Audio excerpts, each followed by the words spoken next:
సూర్యుడు, చంద్రుడు, ప్రకృతిలోని 5 భూతాలు, మన మనసు, బుద్ధి, ఇలాగా మొత్తం 18 మంది సాక్షులు ఉన్నారు. కాబట్టి ఏం పని చేసినప్పుడు ఎవరు చూడలేరు అనుకోకూడదు. ఆ ఫలితం ఖచ్చితంగా అనుభవించి తీరాల్సి వస్తుంది. అందుకే మనం చూస్తూనే ఉంటాము, హాస్పిటల్స్ లో ఎవరికైనా చాలా బాగా అనుకోండి, వాళ్ళని ఎక్కడ పెట్టేస్తారు? ఐసీయూలో కదా కదా, ఐసీయూ అంటున్నారు. ఐసీయూలో పెట్టేస్తారా? అప్పుడు పరమాత్మ కూడా ఐసీయూ నేను చూస్తూనే ఉన్నాను. So how can we realize himself? భగవంతుని ఎలా తెలుసుకోవాలి, ఎలా పట్టుకోవాలి? ఒకసారి అలెగ్జాండర్ చక్రవర్తి ఆయన, అవునా? తెలుసు కదా, ఎంత పేరు విన్నారా? అలెగ్జాండర్ ఏం చేశారంటే, ఒకసారి భారతదేశానికి వస్తూ మొట్టమొదటిగా ఈ పంజాబ్ రాష్ట్రం ఉంటే అక్కడ ఎంటర్ అవుతారు. ఆయన వచ్చి ఇక వస్తూ ఉంటారు అనమాట. The great king Alexander is the great king అని ఒక పెద్ద ఆయనకు బ్రాండ్ ఏర్పడిపోయింది. ఎప్పుడు కూడా ఆయన వస్తున్నారు అంటేనే, ఇప్పుడు గురువు గారు ఎవరైనా వస్తున్నారు, అలాగా జ్ఞానులు వస్తున్నారంటే అందరూ ఏం చేసి నిలబడతారు? వచ్చి దండాలు పెట్టుకోవటము, ఇది పైకి లేవటము, వాళ్ళకి చాలా విలువ ఇవ్వటం, వాళ్ళకి చాలా గౌరవం ఇవ్వటము, ఇదంతా భక్తిగా ఉండటం ఇలా చేస్తారన్నమాట. అలాగే అలెగ్జాండర్ ఎక్కడికి పోయినా కూడా అందరూ కూడా వాళ్ళ భార్య వదిలేసేవాళ్ళు, అందరూ వచ్చి నమస్కారం చెప్పేవాళ్ళు. ఇలాగా ఎక్కడికి పోయినా చాలా గొప్పగా ఫీల్ అవుతూ ఉండేటువంటి వాళ్ళు అలెగ్జాండర్. ఒకసారి అలా పంజాబ్ రాష్ట్రంలోకి వస్తానే ఆయనకు కనిపించింది, ఒక చెట్టు ఉంది, చెట్టు కింద నీడలో ఒక సన్యాసి కూర్చున్నారు. ఒక కాషాయ వస్త్రాలు ధరించినటువంటి ఒక సన్యాసి కూర్చున్నారు. ఆయన నిద్రపోలేదు, కళ్ళు తెరిచి ఉన్నారు, ఏదో ఆత్మయోగం చేస్తూ ఉన్నారు. ఆయన ఆత్మానాత్మ విచక్షణ జ్ఞానంతో ఆయన ఉన్నారు. అప్పుడు ఈ అలెగ్జాండర్ చూశాడు, ఎంత పొగరు వీడెవరో, నన్ను చూసి పైకి ఏదలేదా, నన్ను చూసి దండం పెట్టలేదా, నేను అలెగ్జాండర్ వచ్చాను అని చెప్పి తన పక్కనే ఒక పెద్ద పరిమాణంతో పెద్ద గన్ను పట్టుకోగలంతా ఉంటారు, అతన్ని పంపించాడు. అతని దగ్గరికి వెళ్ళు, అతని తల తీసేసి సంహరించే చంపేసే అతన్ని పంపిస్తాను. పంపిస్తానే అతను తన పక్కన ఉండేవాడు ఆ కట్టో తీసుకొని అతని దగ్గరికి పోతానే, ఇక నేను చంపేస్తాను అలెగ్జాండర్ చెప్పారని ఆయన ఇలా కట్టం ఎత్తుతారు అన్నమాట. కట్టం ఆయన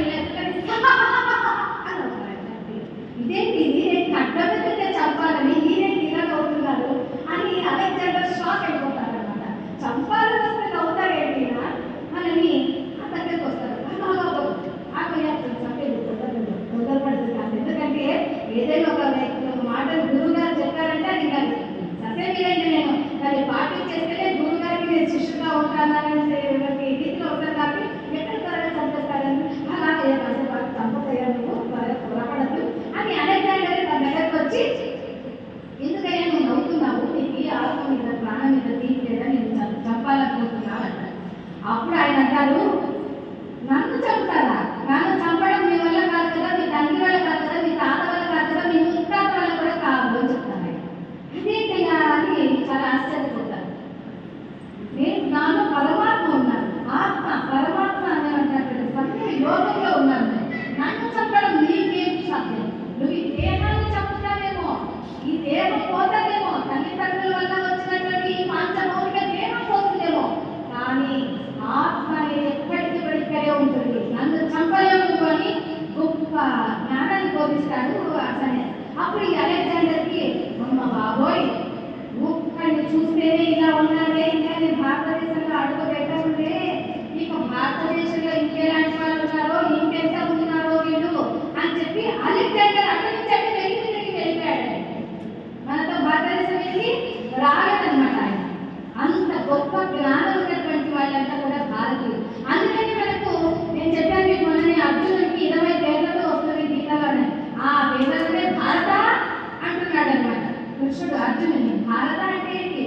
భారత అంటే జ్ఞానాన్ని ప్రకాశింపచేయాలి. అందుకే మనమంతా కూడా భారతదేశంలో పుట్టారు. ఏ దేశంలో అండి? ఎవరైనా అమెరికా వాళ్ళు ఉన్నారా? లేదా? మరి కాస్త గట్టిగా చెప్పండి, అందరూ భారతీయులైతే.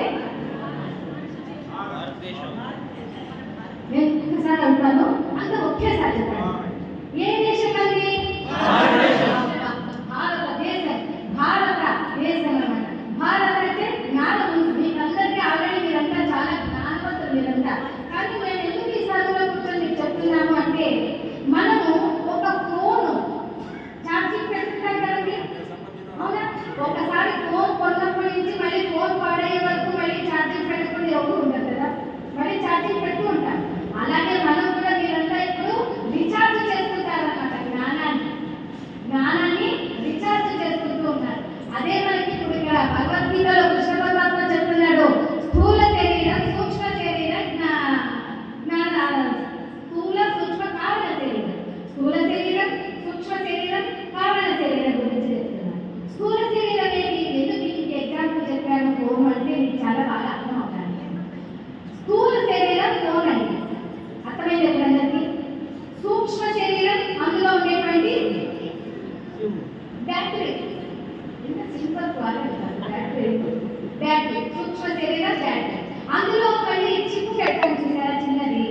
అవునా? అమ్మా, చాలా సంతోషం కదా. కాబట్టి చిప్ లేకపోతే అది మనకి పంచ్. అలాగే బ్యాటరీ లేదనుకోండి, సిమ్ ఉంటుంది, ఫోన్ ఉంటుంది. బ్యాటరీ లేకపోతే అది పంచ్. సరే, నా దగ్గర చిప్ ఉందమ్మా, బ్యాటరీ కూడా ఉంది, ఫోన్ లేకపోతే పంచ్. అలాగే మనకి కృష్ణ పరమాత్మ చెప్పారు, స్థూల శరీరం మన దేహం, సూక్ష్మ శరీరం మన యొక్క లోపల ఉన్నటువంటి ఆత్మ, మరి కారణ శరీరం అదే జీవం.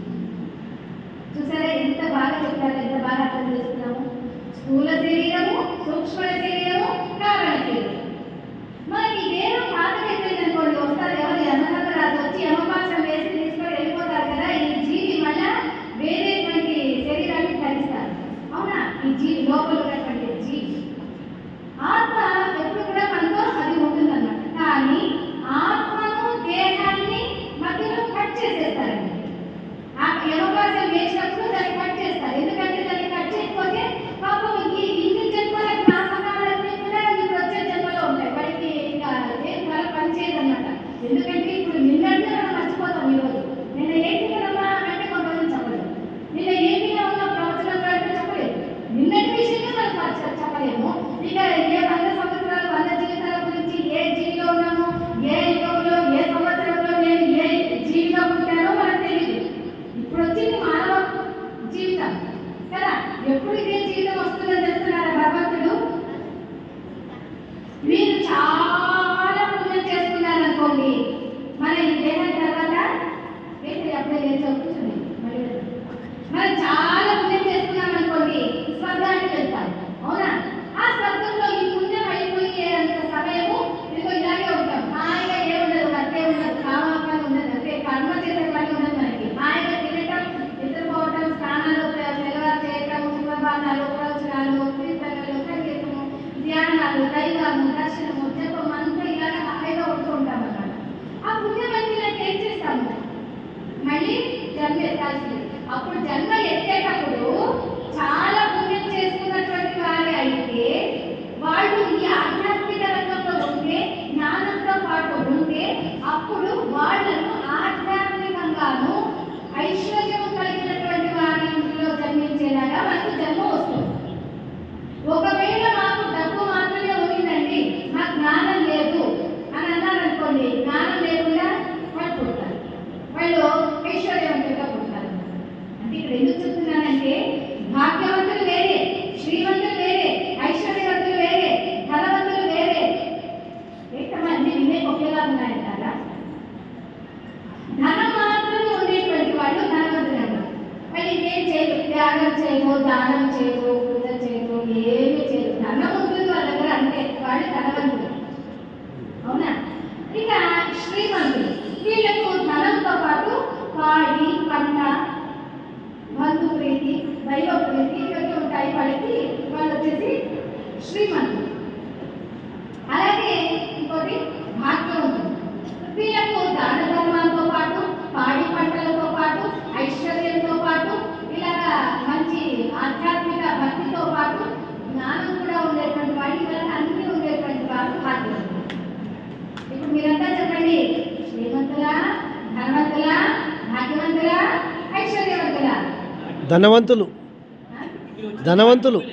భాగ్యవంతులు. కరెక్ట్. ఏంటమ్మా అన్న మగవాడే చెప్తున్నారు సమాధానాలన్నా. కాబట్టి మనమంతా ఎవరు కూడా ఇక్కడ జ్ఞానం వింటున్నాం కాబట్టి భాగ్యవంతులు.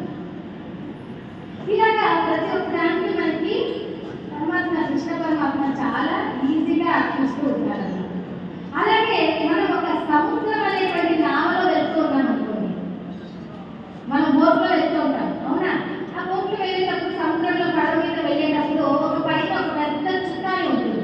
అవునా? అంటే చుక్కాని అంటే పెద్ద కట్టి ఉంటుంది అన్నమాట. ఆ కట్టి మీదకి ఒక కాకి వచ్చి వాలిందండి. కాకి వచ్చి వాలింది. ఆ సముద్రంలో ఎన్నో వేల కిలోమీటర్లు ఆ పడవ వెళ్ళాలి. పాపం కాకి వచ్చి వాలింది.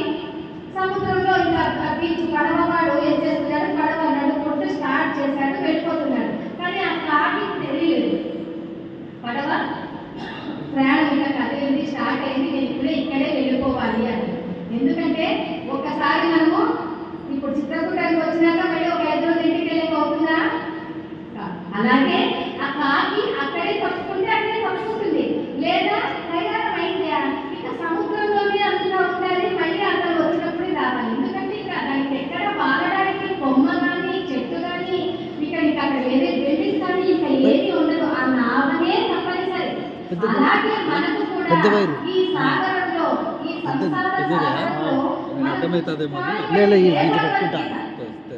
మన భగవద్గీతను శరణు వేడితే ఇక మనకి ఏ కొమ్మ ఏ చెట్టు ఇక మనకి ఆసరా అక్కర్లేదన్నమాట. అందుకనే చుక్కాలు వంటివి ఏం చెప్తున్నారు ఈ జ్ఞానం ఉన్నటువంటి. అందుకనే మనకి చాలా మంది అనుకుంటాడండి ఇది ఒక భగవద్గీత అంటే ఒక పుస్తకం మాత్రమే అని. ఒక పుస్తకం మాత్రమే కాదండి, ఈ భగవద్గీత అంటే జ్ఞానం ఉన్నటువంటి. ఇది ఒక మాన్యువల్ లాంటి. మాన్యువల్ అంటే ఇప్పుడు మనం ఒక ఫ్రిడ్జ్ కొన్నాం, లేదా ఒక ఏదైనా వాషింగ్ మెషిన్ ఏదైనా కొన్నాం, ఇలాంటి వస్తువులు కొన్నాం అనుకోండి, దాంట్లో ఒక చిన్న బుక్లెట్ ఇస్తారు. మీరు ఎలాగ దీన్ని ఉపయోగించాలి, ఎలా ఫిక్స్ చేసుకోవాలి, ఎలా ఉపయోగించాలి, ఎలా వర్క్ చేస్తుంది, దాని గురించి అంతా ఒక మాన్యువల్ బుక్ ఇస్తారనమాట. అలా మన మానవ జీవితానికి మాన్యువలే భగవద్గీత. మన మాన్యువల్ బుక్ చదివితే మన జీవితంలో ఎలా ఉండాలి తెలుస్తుంది, తెలియజేస్తున్నాడు మన కృష్ణ పరమాత్మ. కనుక ఒక మాన్యువల్ లాంటిదన్నమాట. మనకు ఒక పెద్ద జ్ఞానం ఇది చదివితే ఇది ఏమి కూడా మనం తెలుసుకోలేదు, మన జ్ఞానం లేదు అని అనడానికి లేదు. భగవంతుడు అన్ని రకాల జ్ఞానాన్ని కూడా మనకి ఇందులోనే ఇచ్చేస్తారన్నమాట. మరి చదువుకోవాలి అంతే. అందుకనే చెప్తారు 8వ అధ్యాయంలో అక్షర పరబ్రహ్మ యోగము. అక్షరమే పరమాత్మ, పరబ్రహ్మం. ఎందుకని పరబ్రహ్మం అంటున్నా? ఊరికే బ్రహ్మ అంటే చాలదన్నా. ఎందుకని పరబ్రహ్మ అంటున్నా? పరబ్రహ్మ, పరమాత్మ, పరంధామ, పరమపర సోపానం, ఇవన్నీ కూడా పర అని ఎందుకు వస్తున్నాయి? అపర కాదు, పర. ఆ దైవత్వానికి సంబంధించినటువంటిది అన్నమాట. ఇక్కడ బ్రహ్మ కాదు, పరబ్రహ్మ. ఆ పరబ్రహ్మ ఏ విధంగా ఎన్నో మనుగులు ఎన్నో యుగాలు ఆయన ఒక ఇప్పుడు మన కలియుగం ఉంది కదా, అంటే కృతయుగం, త్రేత, ద్వాపర, కలియుగాలు, ఈ 4 యుగాలు కలిపితే ఒక మహాయుగం. అవునా? ఇట్లాంటి 1000 మహాయుగాలు కలిస్తే బ్రహ్మ ఒక భగవం. ఏం చెప్తున్నారు ఇక్కడ? అర్థమవుతుందా? మళ్ళీ ఫస్ట్ నుంచి చెప్తున్నాను. ఫస్ట్ నుంచి భయపడకండి, మళ్ళీ ఫస్ట్ రోజు నుంచి పురాణాలు అనుకోకండి. కృత, త్రేత, ద్వాపర, కలియుగాలు 4 యుగాలు కలిపితే ఒక మహాయుగము. ఇలాంటి ఒక మహాయుగాలు 1000 మహాయుగాలు కలిస్తే బ్రహ్మకు ఒక పగలు. అలాంటి 1000 మహాయుగాలు కలిస్తే బ్రహ్మకు ఒక రాత్రి. అలాంటివి కొన్ని కోట్ల సంవత్సరాలు అయితే బ్రహ్మకు ఒక ఆలోకాయము.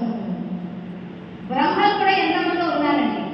మనకు మినిస్టర్లు ఏ విధంగా అయితే మారిపోతూ ఉంటారో, సూర్యుడు ఏ విధంగా అయితే నెలకొకసారి సూర్య భగవానుడు కూడా మారిపోతూ ఉంటాడో, అలాగా మనకు కూడా మారిపోతూ ఉంటారు. అవునా? ఎందుకు చెప్తున్నాను ఇది కూడా అంటే, ఈ కార్తీక మాసంలో, ఇప్పుడు ఏ మాసంలో ఉన్నాము మనము? కార్తీక మాసంలో ఉన్నాము. ఈ కార్తీక మాసంలో ఉండేటువంటి ఆ సూర్యుని యొక్క పేరునే మనం సూర్యుడు అని అంటాం. చూడండి ఎంత ఆనందంగా ఉందో. అందుకే మనము విష్ణు అన్నమాట. ఈ కార్తీక మాసంలో ఉండేటువంటి సూర్యుని పేరు విష్ణువుకు సంబంధించి. కనుకనే ఈ కార్తీక మాసంలో కార్తీక దామోదరుడు అని కూడా పూజ చేస్తున్నాం. అవునా?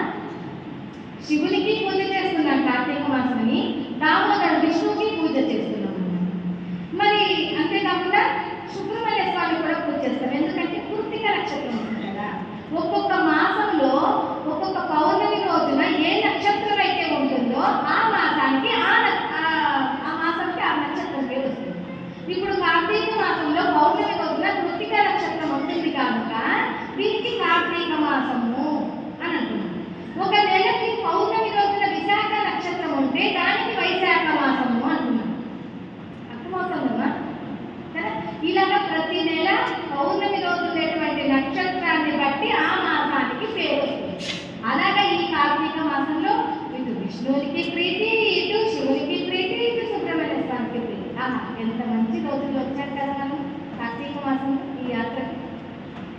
జై శ్రీ కృష్ణ పరమాత్మకి జై శ్రీమద్ భగవద్గీత మాతాకి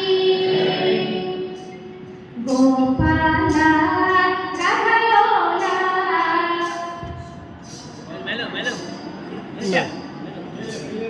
గోపాల